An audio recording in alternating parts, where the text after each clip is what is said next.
I realized then that if a stranger on the internet can give me so much hope, this content medium has so much potential to be helpful. I am a podcast producer, podcaster, and also soon to be the owner of Studio Analog, a boutique podcast studio. Curiosity can be developed. It is a core skill for a podcaster to be present in the conversation, to not be thinking of, okay, what's the next question I'm going to ask, but really be focused on what the person is saying. You really need to have good content to work with, and it starts with, are you even present in the conversation? People evolve also, and shows naturally evolve with the person. It's really difficult to have an ongoing show for years because your interests, the show that you want to build, it has to be in line with who you are as a host. If you go and do podcasting for 2 years, I guarantee you it's going to add a new dimension to your personality. People are coming for the guests, but they stay for the host. Being able to showcase that common thread among the whole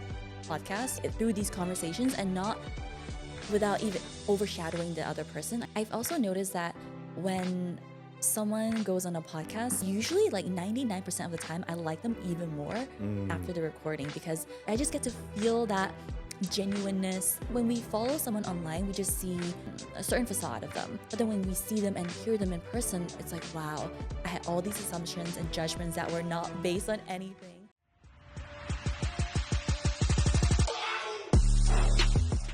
Welcome, Cheryl. How are you? I'm so excited to be here, Paul. I'm pumped. Thank you for taking the time. Thank you. Now, for the few guests that may not know who you are, can you give a quick intro and then we can unpack your amazing journey thus far? Sure. So my name is Cheryl. I am a podcast producer, podcaster, and also soon to be the owner of Studio Analog, a boutique podcast studio in Singapore. My days revolve around podcasting pretty much every single day these days. And I am originally from Canada. I currently live here in Singapore with my husband, who is Singaporean, and I have 2 cats. Or 3 cats. Oh gosh. 3 cats. I forgot about my 3rd cat. Oh, Are they adopted or? A mix. Okay.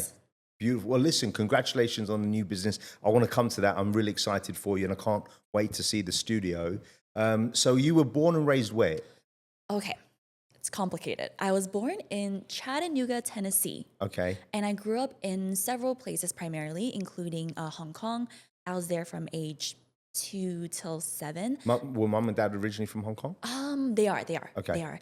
And then we moved back to Memphis, Tennessee, where I was there for mostly primary school. Wow. And then I was in Davis, California for middle school. And then Hamilton, Ontario for high school. And then Toronto, Ontario for university. Wow. And then Hong Kong for law school and PhD, which I did not complete either of those. And then now in Singapore. Well, let's unpack that. What did mum and dad do? That took you to all those amazing places. Well, they're not business people. They are actually both doctors. Really? So what happened was that they met in medical school. And then my dad really wanted to pursue research.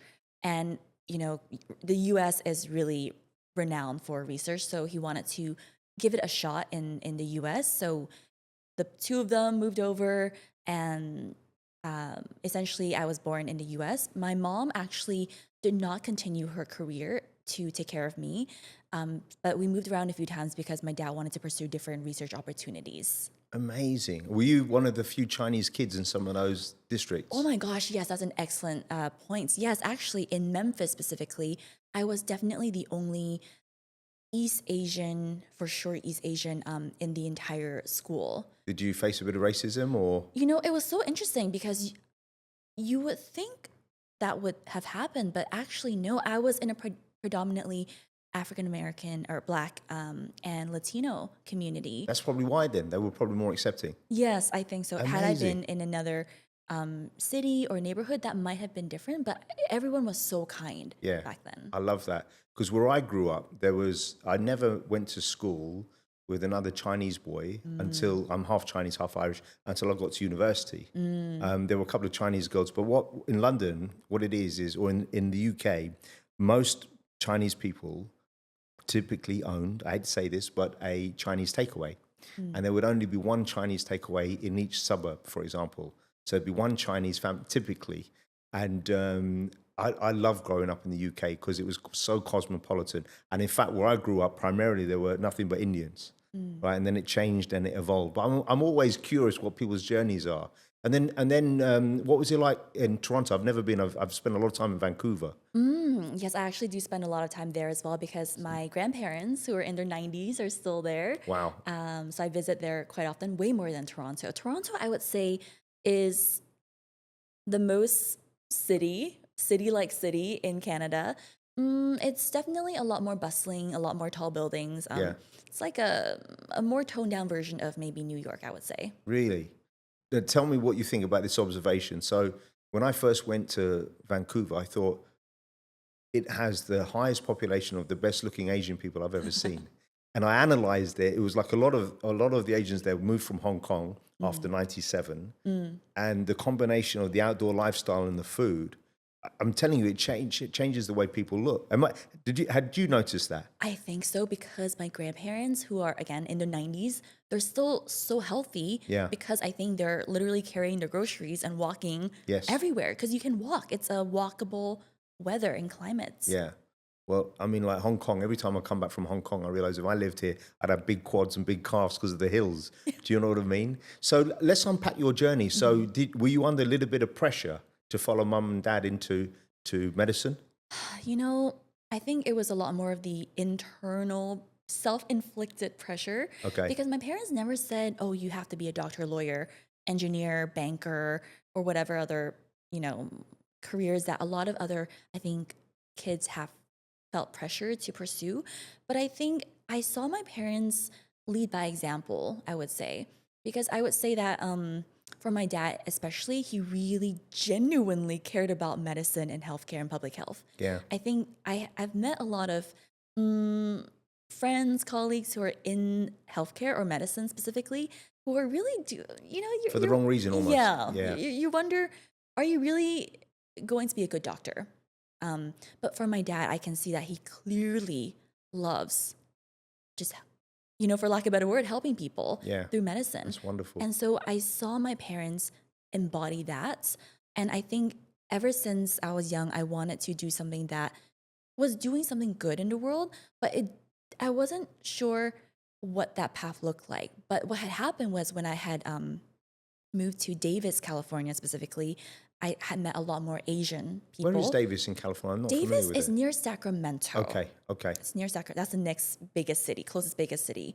And there was a lot more Asians because it's actually a university, a college town, I should say. So there was a lot more competition in school. Okay. And it was there when I realized, oh, people care about going to the Ivy Leagues, for example. They want to be a lawyer. They already have these big, audacious goals since like their tweens or teens. Yeah, early. And it was at that point when I realized like, oh, okay, so these external credentials are actually really important to a lot of people. And I think that's where I picked up on this desire to impress and make decisions that look good. And that kind of carried with me for a long time, honestly. I made a lot of career or academic decisions based on what I thought might make me look good to others. Yeah. But I really want to talk about that because I think a lot of people feel that pressure, and not just the kids, sometimes the parents, because like my son wants to become a filmmaker. And I remember this one guy said to me, Paul, with all of your contacts in private banking, why don't you put him into private banking? So I'm not going to tell my son what he wants to do. He's going to do whatever he wants to do. And he said, yeah, but it's very competitive. And I said, I think he should follow whatever he wants to do. Do you know what I mean? I just found it a very moot point. I just he just said, this is what you should do with your kids. And I kind of told him, mate, what you're talking about. But just unpack that. So I noticed you went to Hong Kong to study law. Yeah. When did you realize it wasn't for you? Very early on. I think the studying part, the lessons, the modules, they were fine. I had a interesting time, learning about the law. But it was actually when I was in the internship when I realized It's not for you. And it felt like a very naive thing to say because I was in my early mid-20s at that time. Yeah. Like what life experience do I really have up until that point to make this decision to quit law? And I think my parents, even though they never pressured me to go into law, for example, they didn't understand why I couldn't at least get the degree first before figuring out my life afterwards. Because to them, it's better. They never pressured me into a specific career path, but I'm sure in the back of their heads, Yeah. if I can tell my friends that my daughter's a lawyer, because that was the first time in my life when I told them I'm quitting, they had a very strong reaction. I'm sure. It must have taken a lot of courage for you to do that. Mm. But I know, but like even Gautam, my media producer, he ended up studying something that he didn't want to do. A lot of people do. Yeah. In fact, talking about how we know each other, we've got to give a shout out to Aman. Yes. Because after Aman did your program, I met with her for drinks and she said it was amazing. And she spoke very highly of you, or speaks very highly of you. But she's a good example. And if you look at most people that go into law, into practice, the reality is most people leave. And they either go in-house or they leave completely. Do you know what I mean? Yeah. So my wife, she was a lawyer. She was a corporate lawyer and it wasn't for her.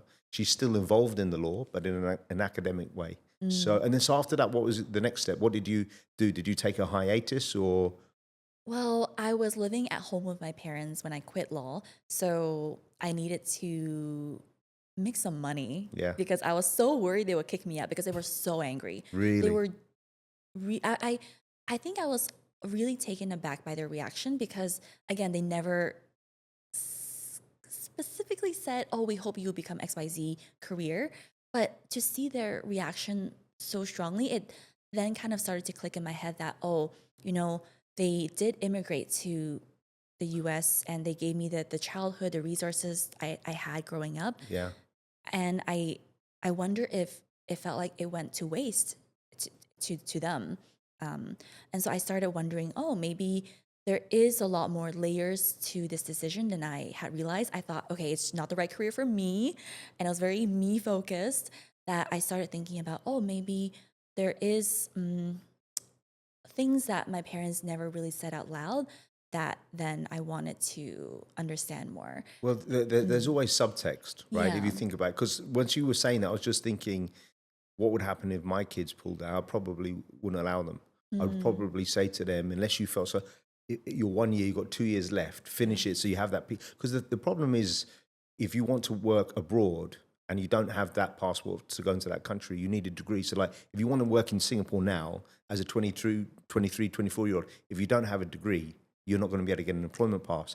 Maybe if you've got 10 years of experience, for example. But it's also worry, because if in their mind they're thinking, well, look, if you give this up, what are you going to do? If you give it up after you've got your degree, they're probably thinking, why not, do 2 more years, I'm guessing. Yes, actually, that sparked another realization I had, which was I understood that from their point of view, they really saw it as me quitting. Yeah. Because I think they started naming all these things that I had quit when I was a kid. Like music Quitting or whatever. Music, swimming, chess, for example. Yeah. And then I realized, like, oh, my parents never. They success to them was pushing through. Yeah. And hard work, resilience, all of these things, and they never gave up, right? These were qualities that I saw them embody. Yes. And I think my decision to quit this graduate school program was exactly opposite of what they have done and really believed in. And it was a value that served them very well.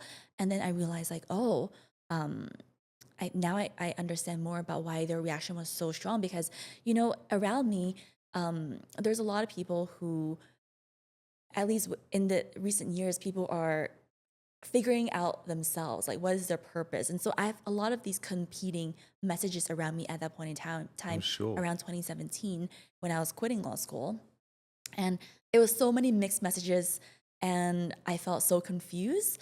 But back to your question about what did I do afterwards, after I formally quit law school, I dabbled in anything and everything. I actually worked like 3 jobs at one point in time. Wow. I worked as a full-time research assistant at a local university because I knew that at that point in time, I had a lot of research experience from my bachelor's degree. And so I thought, okay, maybe I could look for a research opportunity in a field that might pique my curiosity. And at the same time, I also, moonlighted. I I was teaching at a local high school as well, teaching English. And it was a part-time or freelance Yeah. gig. And I also was an assistant to a executive coach in Wow. Hong Kong as well. Wow. So I dabbled and dabbled and dabbled. Well, you're learning what you like and don't like, right? Exactly. Through that observation. And then what did you do? Well, I also started creating content on the internet. Oh, did you? Because Okay. what had happened was that when I was in that crossroads of should I quit, should I just stick it out and finish the degree, I had seen a particular YouTuber. She now has, I think, 1 million YouTube subscribers now. Amazing. But at that point in time, she had just quit her corporate job at, I believe, L'Oreal. And she was articulating her thought process of why she decided to quit and pursue her YouTuber dream. And it was something about that message. It was just a photo and a caption at that time, but it felt like the right place, right time message that I really needed to see and hear You could at relate. the time. Yeah, and seeing her just express her thinking, her doubts so openly, it made me realize that, you know what? I think this has given me a bit of hope, a bit of perspective that no one around me was able to offer at that time. And so I realized then that if a stranger on the internet can give me so much hope, help me feel seen, I don't even know this person. This content medium has so much potential to be helpful. Absolutely. Yeah. So that's when I realized, like, oh, well, one day if I have the capacity, I would love to reciprocate that through content as well. Amazing. But it does take a lot of courage. I think when you're about to embark upon something, especially when you're in the public eye, we talked about it off camera. It's like, all eyes on me. Are you sure you want to do that? And then after that, what were you doing? What was before you decided? Because you embarked upon doing your PhD, right? Yes. So I love that research assistant job so much that I wanted to be a PhD student under that specific professor. Okay. So I worked with him for about 2, maybe 3 years, and then I applied to be his students. I got waitlisted at first, and then I eventually got accepted. But what I didn't know what happened at the time was COVID. So I accepted the offer in March 2020. And we all know what happened in March 2020. Yeah. And at first I thought, well, COVID, it will only last for 2 months. This outbreak will only be 3 months. Lasted for like 3 years. Yeah. And so because of that situation, especially the travel restrictions, my then boyfriend, now husband, we were long distance. He's in Singapore, I was in Hong Kong. Okay. And so we did not see each other for almost 2 years. Crazy. And that's when I realized, oh, you know what? I think right now at this point in time, being with my loved ones mattered more than this degree. Yeah.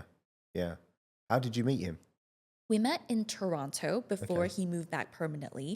So we met about 10 years ago, I would say, 9 or 10 years. Okay. And we met, well, the real story is we met clubbing. Okay. I love it. But Old I school. would just tell people we met through a friend of a friend at a club.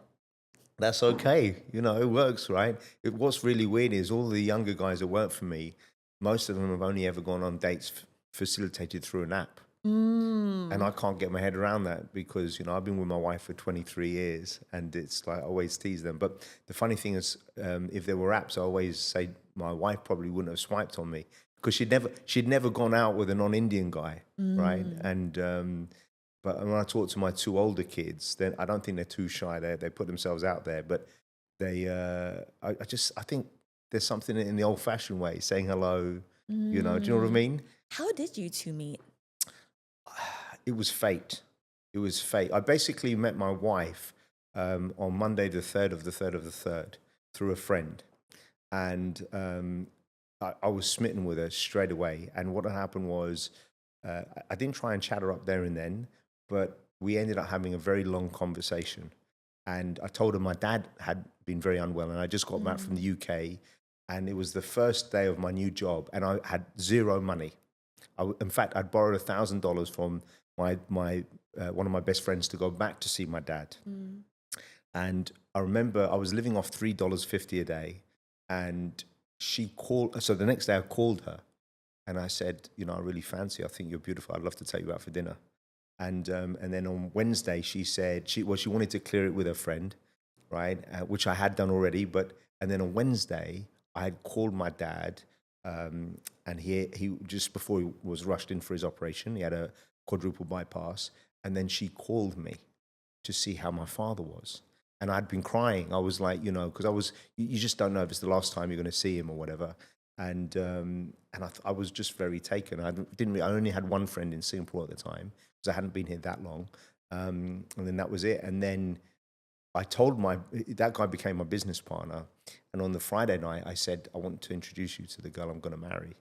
And after 2 weeks, I told her I'm going to marry you. And you know what she said? You're full of shit. And it'll be 20 years next month. So yeah, crazy, right? I love that. I love that. When people ask me, how did you know that this is the person for you? I didn't. I met him for 5 days and he moved back from Toronto to Singapore permanently. Okay. So it was long distance for 5 years before I moved to Singapore. And when did you know?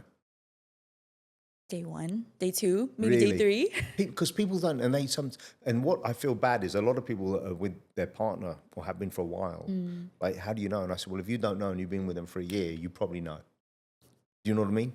And it's kind of difficult. But for me, it was very obvious because Tara, when I first moved to Singapore, I had the opposite problem. So in the UK, I was not, let's just say, your typical choice of men for most of the girls where I grew up because I was a short, half Irish, half Chinese kid. And so I had to have a lot of banter, and I always loved women. So I wasn't shy when it came to chatting them up. In Singapore, there was the difference. The girls found me attractive, but there was no banter because they, especially back in 01, 02, they didn't understand what I was talking about. There was no Netflix. There were only like 3 or 4 or 5 terrestrial TV channels here. So half of what I was saying was going over their head. And I remember the first girl I took on a date, and I took her home in a taxi, and there was no chemistry. And then she said, "Oh, would you like to see me again?" And I just said, "Yeah, as friends. I think we make great friends." And she got angry. She said, "Friends." I said, "Well, I think you're beautiful, but there's no chemistry." And then she said, "Well, why are you taking me home then?" And I said, "I'm a gentleman. I will see you to your door. That's how I was raised." And she said, "You're giving me mixed signals." But I was just saying to her, listen, maybe I'm not funny, but half of what I was saying tonight, I was trying my best to be funny, and you didn't react to it. And it was just culturally, it was a little bit different. And then I met Tara, and she's just, extremely witty, very fast paced, and she's beautiful. And I just thought, nah, this is the woman for me. So that was it. Now tell us about your entrepreneurial journey, because embarking upon that road, it's not for everyone, and it takes a lot of courage. Yes. So I would say I side hustled for a few years. Okay. During the research assistant. So yeah, I side hustled for a few years, and I was building a podcast. I was. But how did that genesis come about? I wanted to document the shenanigans, the reflections, the doubts, the insecurities, especially that I experience while showing up on the internet. Okay. And I think back then, audio podcasts, around 2019, audio podcast was really the predominant format at the time. And it just felt like the right medium, I think, because at the time, I usually get compliments on my voice. People will say that, "Oh, your voice is so calming." And so I thought, okay, well, maybe I could use this vehicle to create content. Yeah. And so I would just document, oh, today I was worried about XYZ. I was really, it was just very reflective focus. And I was trying to suggest some tips that I've picked up along the way. It's very heartwarming looking back, I would say. But how it really became a lot more, a business with more legs, I would say, is when I actually moved to Singapore, and I now no longer am side hustling. I decided to go full force on building an actual company about podcasting, and I started producing podcasts for other people. And I think because how did you start to meet those people? Yes, because people, I think right now there is a interesting increasing appetite for podcasts in Singapore. And My very first producer gig actually came from referral. So a production team in Singapore, so they do the filming, the technical things. They referred me to the a client that they were working with, which is the Institute of Mental Health, specifically the chat Okay. department there, which is for youth mental health. And during the conversation with the chats team, they realized that I actually had a academic background, and they thought, oh, like this vendor Cheryl, she does podcasting and she understands psychology, science, mental health, and she does podcasting. She understands what it's like in front of the camera, which is what our team needs because they wanted to produce this video project where their social workers needed to be in front of the camera. And Wow. social workers are not usually on camera. They got No. other things to do. They got Where did you cases. film? Was it this in Hougang? Where was it? Or was No, it? no, no. We filmed. They rented a space. Okay. I forgot where, but they rented a space, and we all went there and we filmed in this space. It was like a round table format. So cool. Yeah, and that was the first project I ever did as a producer. And then ever since that project, other shows, established shows in Singapore, started reaching out to me. Amazing. And they said, hey, we have an existing show. It's doing pretty well, but we have no bandwidth. We really need to focus on business development, building relationships, hosting, and we want to look for a producer who can handle the pre-production, reviewing the episodes, project management, guest coordination.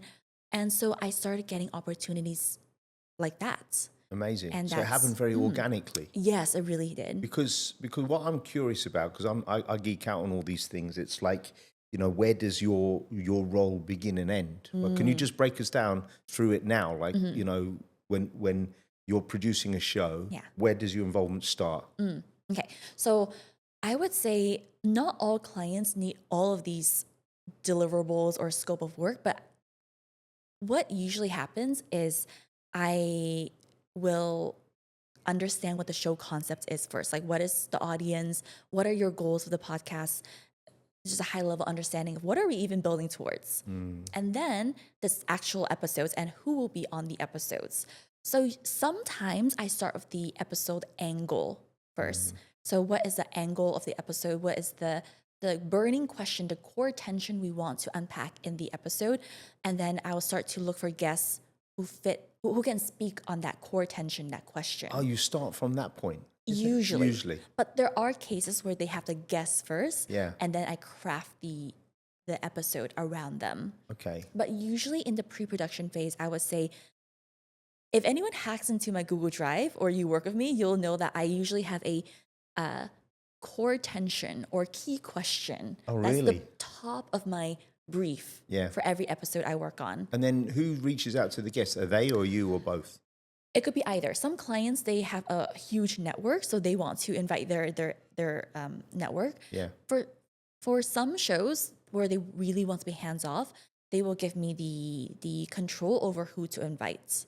They might have some criteria of we prefer someone who is obviously well spoken, who has a bit of an audience on LinkedIn, for example. They might have some criteria like that, but I get to make the final judgment call. There's a new thing I'm noticing now that people have been reaching out to me. It's almost like agents of people reaching out to try and get them on your podcast. But I'm guessing there's fees involved sometimes, right? I would say the guest speaker pays the agent. Yeah. So we wouldn't have, as the producer. Because a former WWE wrestler, quite a big name, his agent wrote to me, and I'm waiting to find out. But I'm guessing there's going to be a discussion about money. I don't pay the guests, but I'm guessing that might be what's coming next. I don't know, because my platform is not big enough yet necessarily to warrant and attract that kind of that profile. I don't know. I just find that there's so many different angles. Like people are saying to me, why? Like I've said, my emails have exploded, right? Because I reckon on average, I'm getting maybe 10 to 50 emails a week about the podcast. And it's normally people trying to sell to me, right? Paul, this is not very good. You need to change this. You need to do this. You need to do that. But it's just, it becomes overwhelming. Do you know what I mean? Okay, so then that happens, and then what about? Talk to me about the studio setup. Are you mechanically involved in all of that sometimes as well? So I'm building a new studio currently. It is in the build out phase right now. And the genesis of that really started because I felt like there are existing studios in Singapore, which I have been a customer of, happy customer. I work with some of them on client projects, for example. If they have a production team, we might work on a client project together where I do the pre-production, they do the filming and editing. So I have great relationships with a number of these studios in Singapore. But as a independent podcaster who is self-funding the podcast, who is not monetizing the podcast, Yeah. and I've actually gotten unsolicited advice on that topic. I've had people who hear that I'm not monetizing and they'll immediately jump to, oh, do you want a business coach to help you monetize the podcast? And Yeah. I'm like, it wasn't even a priority for me Yeah.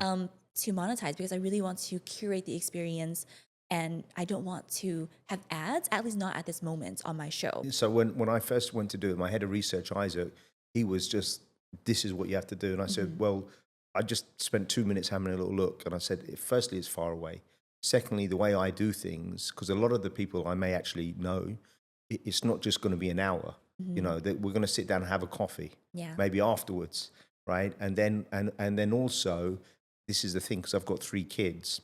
I want to be around as much as possible. Yes. So like you met my son earlier, if they're around, they'll come and say hello and they get the opportunity to meet great people. But from a fiscal perspective, I just said, why are we paying someone else all that money? That being said, I've spent a lot of money on the equipment and it's changed and it's evolved, but I prefer it because then it's mine. I love that point about that touch that you really cannot replicate at any studio. And that was one of the reasons why I wanted to build my own studio because I love hosting. Yeah. I like having people come over to my place and my husband makes some drinks and things like that. So I felt like there is so Studio Analog. Maybe I'll give you a backstory of the name itself first to explain. So the reason why I call it Studio Analog is because I think in this age of so much digital AI content, I want it to slow down a bit. Yes. I wanted people to go back to more of the classic, just have a conversation, have a sincere, genuine conversation, and don't rush the conversation. Have a bit more of an experience when you come to the studio. And as someone who is a practicing podcaster myself, who produces podcasts, I wanted to have a space where I have a lot of control over the experience that people have when they come in. And so there's a lot of little ideas I have for the studio that I wanted to really elevate the experience. And I felt like if I continue going to the other options available, I don't get to really execute on that vision that I want to make happen. How many studios have you been to physically see? I'm just curious. 3. What's really interesting is my favorite saying is how I do anything is how I do everything. And the thing is when I invite people around, if you do get the chance to meet my wife or my kids, they are everything you need to know about me, right?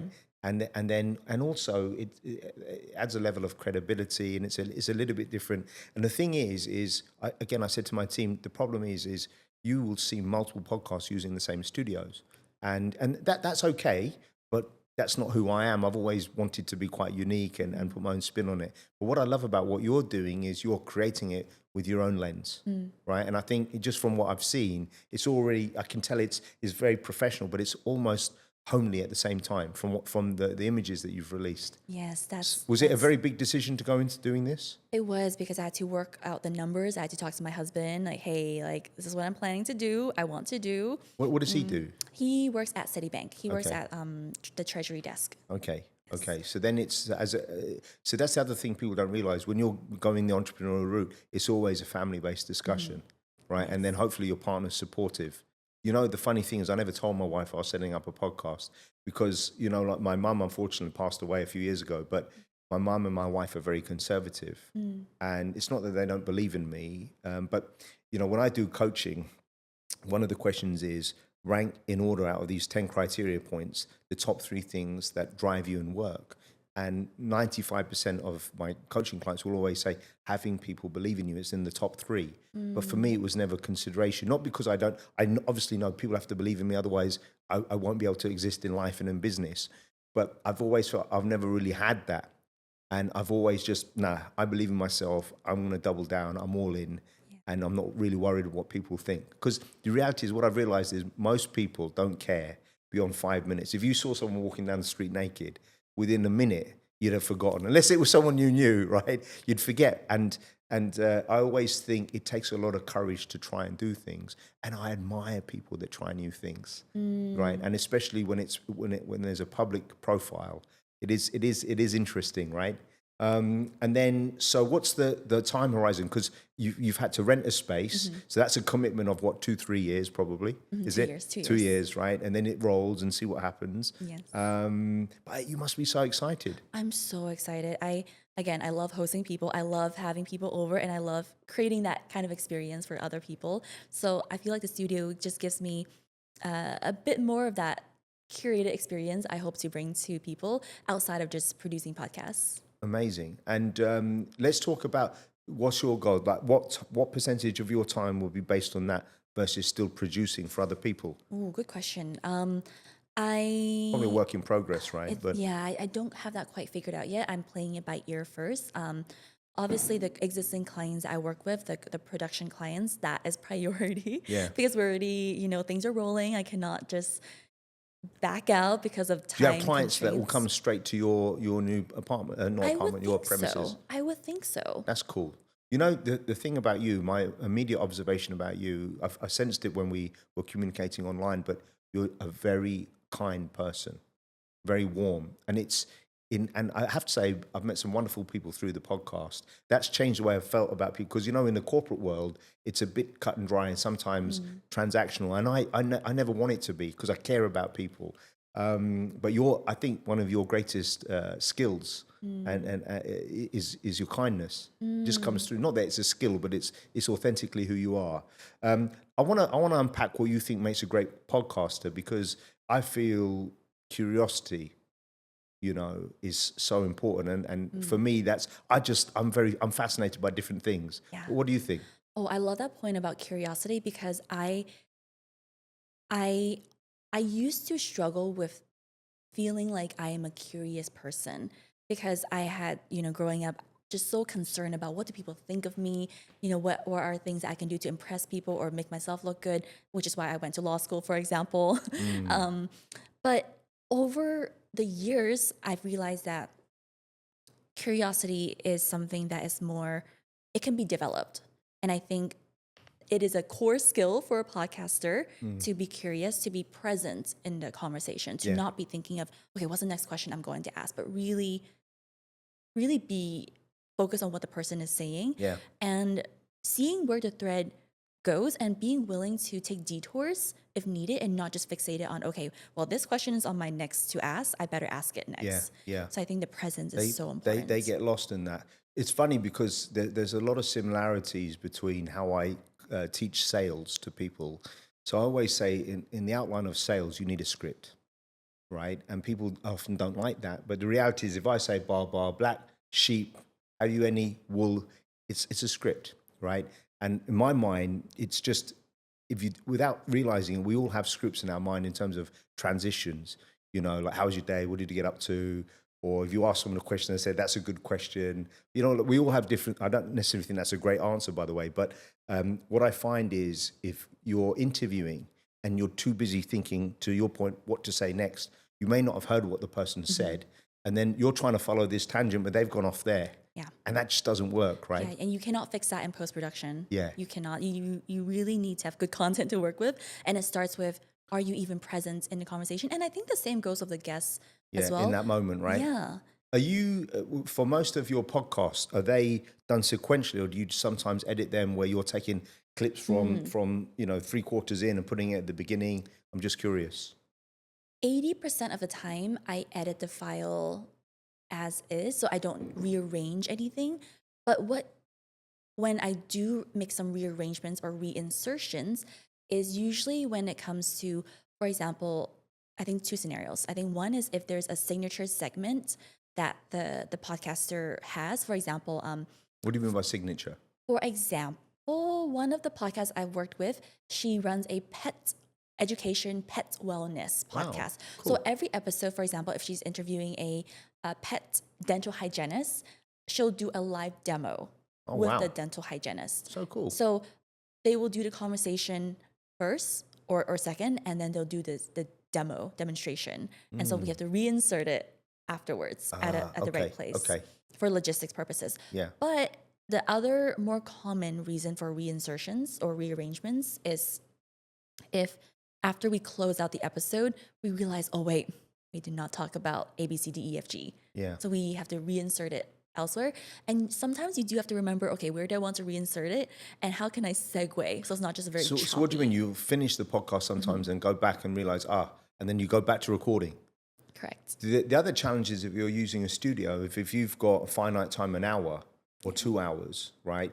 There's always that. So the only thing that I find very difficult, if I've got a client or a guest, and they're saying, Paul, we've got to be done by 5:30. You know, I'm always conscious, right? We've got 7 minutes. Let's talk in fast forward. But that's not always ideal, is it?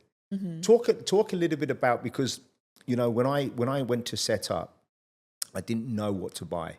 So I spent a lot of time on YouTube, like what cameras. And then the problem is you can spend this much money or you can spend that much money and you can get lost in it, right? So like these mics are actually amazing value for money. Like you've got the Shure ones, and I mean, I'm 90% deaf in one ear, and I know the quality is there, but actually you can get half decent equipment for not too much, right? It's true. For the first 3 years of my podcast, I only did audio also. Okay. And, you know, and when I started video, I did it online via Zoom. So I had a Zoom recording for many years. And it was only last year in 2025 when I really started going to a studio to do in-person podcasts.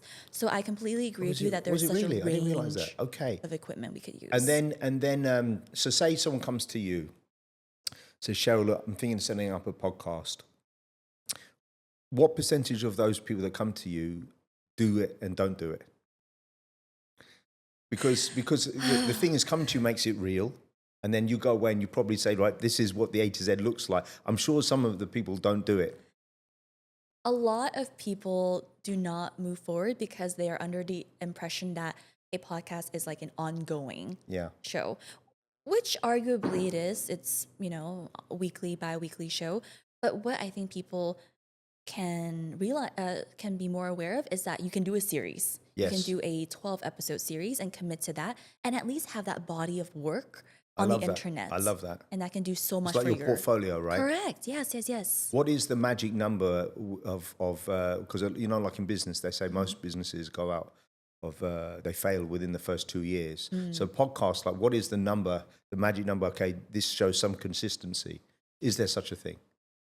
Hard to say. It's like 50 or something, or 100 or something like that. I think it's hard to say because I think people evolve also, and shows naturally evolve with the person. Yeah. So I think True. it's really difficult to have an ongoing show for years because your interests, the kind of guests you want to speak to, the show that you want to build, it has to be in line with who you are as a host. So I think it's depending on how many pivots and evolutions the host experiences, I think that is really where the show's lifespan is. What are some of the side benefits that you've got from doing the podcast? I'll give you an example. For me, it's been my improvement in my memory, because my memory at work parts of my work is outstanding. Other parts, like when it comes to like remembering all of the accounts or certain numbers or whatever, have I done this? That goes to the side because that's not generating me money. So I'll remember other key things. But for the podcast, I try to commit as much to memory as possible. And that's been one. But what benefits have you seen? On a practical level, I would say that the expressiveness, like my facial expressions, for example, I think has definitely evolved a lot more because I think previously as a good, quiet Asian kid, I was, you know, never really spoke up at all. Yeah. But I think now with content, with podcasting, I'm able to be a lot more expressive and comfortable with who I am. So I think my public speaking, I remember distinctly that every time I had to do a presentation, my face would flush red. Yeah. But now it doesn't happen anymore Yeah. because I'm a lot more You, comfortable. you condition yourself. Yes. No, it's true. It's like, it's so my background, so I'm half Irish, half Chinese, Singaporean. And where I grew up, the average, because I look more Chinese, right? So that's how I was perceived. So there's a lot of indirect racism, more direct racism. So, the Irish hate the English. And so when I went to Ireland, I got it because I was English. Well, I had a British accent. I'm not English, and I looked Chinese. And then in England, it was Irish surname. And what I realized was just be yourself. And I was always quite aggressive. I made a point of making noise. But the truth is that was never me. I'm actually naturally an introvert. And people don't understand what that means. For me, an introvert is when you spend time with people, even if you enjoy it, it naturally drains your battery, right? And because of my day job, I'm meeting 6, 7, 8, 9, 10 new people a day. In the evening, I'm just flat. But what I really find interesting, most of the mixed kids that I know that are mixed like me wanted to be Caucasian if they grew up in a country other than in Asia, which I never felt. And then they're always a little bit muted. So my best friend, Andrew, who's Chinese, when he met me, and I met him at university, we had a lot in common because we had suffered certain things, but he pressed mute. He was very quiet. And this guy's a phenomenal sportsman, a great physical athlete. And I was very different. But what I realized is when I interview a lot of people now, I realized who you were as a kid, even though it shapes who you are as an adult, you can change it. And a lot of people, I think they feel they can't, like if you're 30, 35, 40. And now if you go and do podcasting for 2 years, I guarantee you it's going to add a new dimension to your personality. I think so. I completely agree with that. I think one reason why I really appreciate this long form conversational format in particular is because you really get to see someone's sincerity a lot more. Their thinking process. You can see I mean, I'm literally thinking on the spot right now, but like you can literally see their thinking on the spot, right? And that the expressions, the pauses, like I'm not sure, like all these little things that just make someone a lot more human. Where I struggle with is I've still got my corporate job, which is my main business. So I've got to watch my P's and Q's a little bit. My team always say to me, if you were 100% who you were, in real life, it would be very interesting to see the reaction, but I can't be. Because the reality is, even if you're the CEO of a bank, you might swear and curse, but you're not going to do it in a public format. But I do love banter, and I think it goes a long way. I love that engagement. Do you know what I mean? So we have to be a little bit balanced at times. Yeah, so not everything's safe for work, I guess. No, that's true. And then what I found is some of the podcasts I've done with the US, if it's been at midnight and I've had a whiskey and a cigar whilst I'm doing it, it's always a bit more fun. I've just got to be a little bit careful. I was actually worried about the podcast this morning because I was out last night. So for the audience's context, we are morning-ish, late morning on a Sunday.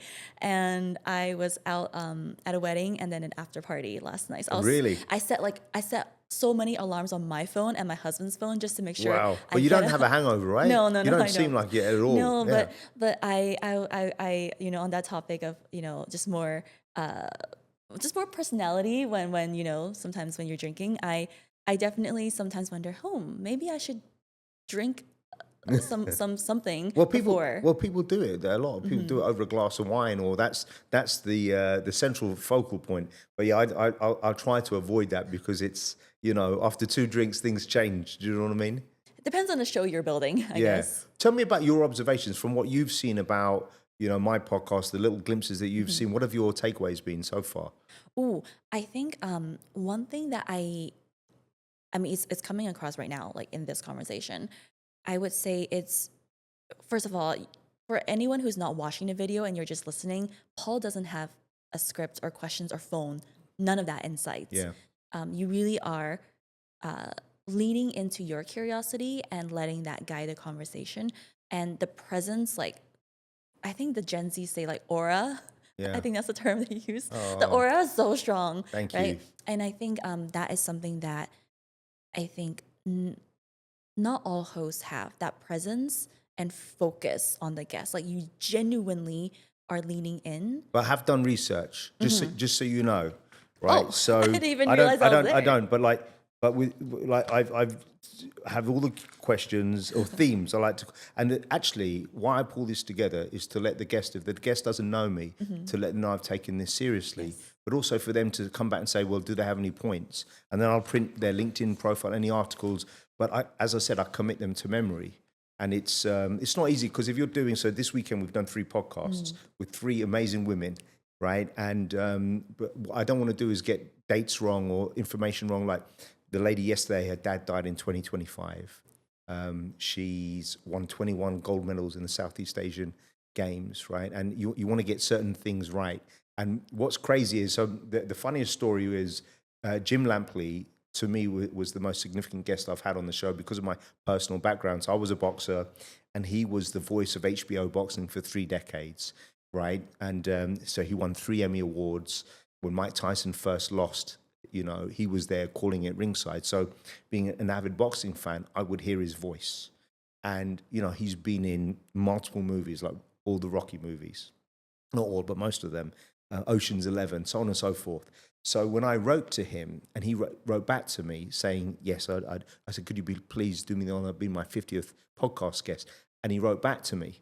And I said, wow. And I said, Jim, look, this would be so meaningful. Could I come to the US to do it with you? And he said, look, if you're going to come all the way from Singapore, come to my home state of North Carolina. So I said, because he's got daughters, and he tells this famous story where his hero is Muhammad Ali. And in the podcast, we actually unveil it, but he is presenting an award ceremony. He needs someone to watch his daughter. So he asked people in the green room, this is years ago in the 80s, can anyone watch my daughter? And someone in the back said, I'll do it, Jim. And it was Muhammad Ali. So he starts crying during this part of the podcast. But this is the crazy thing. So I said, can I bring my then 16-year-old daughter? I'd love her to observe all of this. So 3 days later, because the thing I've learned about business is when there's an opportunity, ride that wave, right? So that, I said to my wife, honey, I'm going to the US. I'm bringing Talia. And she goes, you haven't even asked me. I said, oh, yeah, sorry. We're leaving in a couple of days. We're at Changi Airport. Spotify notifies me Jim Lampley is the latest guest on the Joe Rogan podcast. And I text Jim and I say, Jim, you've been from the biggest podcast to the smallest. He goes, the biggest to the most promising. Remember that, Paul, Marketing 101. And then when we got to San Francisco airport, we had a 2-hour layover. And I realized that he'd written a book and he was doing the rounds. So I thought, flip, man, because I didn't have time to download it to listen on that flight to San Francisco. So I'm thinking we didn't have time and I couldn't do it on the plane. So I've now got to listen to the Rogan podcast that was close to 3 hours. I've got to read the book. I'm dyslexic. And then he was doing the rounds and I watched all the I had 48 hours. And this is the crazy thing. I read his book. It's like a history book. So like Taylor Sheridan, who's the writer and creator of Yellowstone, wrote the foreword. John Grisham wrote something, Billie Jean King, all, just a who's list. And the crazy thing was, I had notes, but I didn't really check them. And I forgot one thing, and it annoyed me, was he worked with O.J. Simpson for 15 years, and he dedicated a part of his book to it. And I just wanted to ask him about it, but I couldn't go back and do it. And I thought it's the one time I wanted to, because you know what happens? When you read so much, I couldn't remember, have I heard this previously in the podcast, or did I just ask it, or did I read it in his book? There was an overwhelming amount of information, but it was just crazy. But anyway, what else? So thank you for bringing that up. I like that. Anything else that you've observed? Yes. I think as you were sharing that just now, I think one thing that I recall from several of your episodes is that you aren't just asking questions and then, okay, the guest answers and you ask the next question, but there is a back and forth. I try. Just like exactly just now where you were sharing that anecdote, yeah. Right? And I think that is so important for a podcast where, it's literally the Quintessential Questions Podcast. It's centered around your name. So you are the face and the voice of the show. And I think that common thread among all the episodes, it's clear. but it's not overpowering either. You know what I struggle with though, because I've been interviewing people for 31 years, and I've really worked on and studied it. But the problem is and I'm trying to change the format, but I feel that most of my conversations, they're not as back and forth as I would like them to be. I'm injecting myself into it, but what I find is most people, if they haven't done this format before, are not asking questions in the same way if I was sitting down with that person over a glass of wine. And what it is because they're very conscious. I think they're on camera. It's very important what they say, and there's almost no back and forth. So in some ways, I'm hoping people will ask me more questions. And when they don't, I think, well, I've got to inject some of my thoughts into it. But it would be more fun if they did ask me some questions, because then I'm having to react to what they're saying. Does that make sense? It does. And I think honestly, for a show that is guest interview, that's the primary format, I think people are coming for the guest, but they stay for the host. So I think That's interesting. I think being able to showcase that common thread among the whole podcast, your voice, your perspectives, just things that you care about, the values that you hold, and through these conversations, and not without even overshadowing the other person, I think is something that you've clearly been doing. Yeah, thank you. My guests are the stars of the show, right? And people think I know everyone that's on the show, and I don't. You know, there was one guy who was a global CIO, and I met him and I gave him a hug, and we were talking, and at the end of it, he said, "You know, this is the first time we've ever physically met." I said, "Really?" And because I'm so used to seeing him on CNN, on Bloomberg, and he said, "Yeah, I get that all the time." And we'd spoken on the phone, but I don't know why I thought I'd met him, and he said no. And what was really interesting about this guy, his name's Steve Bryce, he's the global CIO at Stanchart. He was asking me for tidbits in terms of how do I view things? He's a very senior guy, and I said, I like to meet people for coffees or lunches, normally coffees because they're not so long, and there's no agenda. It's just I'm making a point of reaching out to people that I like and respect and become friends with, and the key thing, there's no agenda. And like maybe a month later, he said, "Do you want to have breakfast at the British Club?" And I said, "Yeah, sure." And when I turned up, and I just said, "Is there an agenda?" And he goes, "No, I'm just taking a leaf out of your book." And we've done it a couple of times since then. And I just think, but that's how I kind of feel about the podcast. It's just like, you know, if I get to share your journey with other people, and it goes a long way. And a few of the people I've worked with have got headhunted and job offers as a result of the podcast. And, you know, if it's good for their branding as well, happy days, right?